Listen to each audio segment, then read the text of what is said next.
ভারতের গণমাধ্যম ও সামাজিক যোগাযোগ মাধ্যমে আলোচনার কেন্দ্রে এখন তৃপ্তি ডিমরি। অ্যানিমেল সিনেমার পর তাকে বলা হয়েছিল ভারতের জাতীয় ক্রাশ।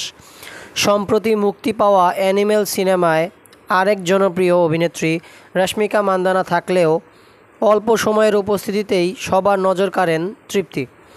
তবে এবার নতুন সিনেমার গান সমালোচিত হচ্ছেন তিনি।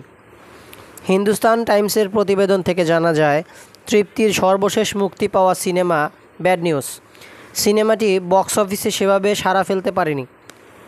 তবে ভিকি কৌশলের সঙ্গে তার রসায়ন নজর কেড়েছিল দর্শকের। এখন রাজকুমার রাওয়ের সঙ্গে ভিকি আওর বিদ্যা কা উয়োচাওয়ালা ভিডিও সিনেমা নিয়ে ব্যস্ত তৃপ্তি। কিন্তু এই সিনেমার প্রথম গান মুক্তি পেতেই রোষের মুখে পড়লেন এই অভিনেত্রী। অনেক দর্শক মনে করেছেন গানটিতে অশালীন। অ্যানিমেল এ রণবীর কাপুরের সঙ্গে ঘনিষ্ঠ দৃশ্যে অভিনয় করার পর প্রথম সমালোচনার মুখে পড়েন তৃপ্তি ডিমরি। এরপর ব্যাড নিউজ সিনেমায় একটি গানেও তাকে দেখা যায় আবেদনময়ী রূপে।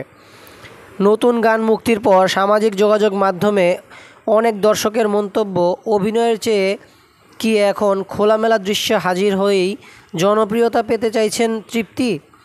ভিকি আউর বিদ্যা কা উয়োওয়ালা ভিডিও সিনেমার প্রথম গান মেরে মাহবুব মুক্তি পেতেই সমালোচনা আরও বেড়েছে। গানে একটি দৃশ্যে নিয়ে দর্শকের আপত্তি। মেঝেতে শুয়ে নাচের ভঙ্গি দেখে অনেকে ট্রোল করতেও ছাড়েননি তরুণ এই অভিনেত্রীকে। নৃত্য পরিচালক গণেশ আচার্যকেও কটাক্ষ করেছেন নাগরিকেরা।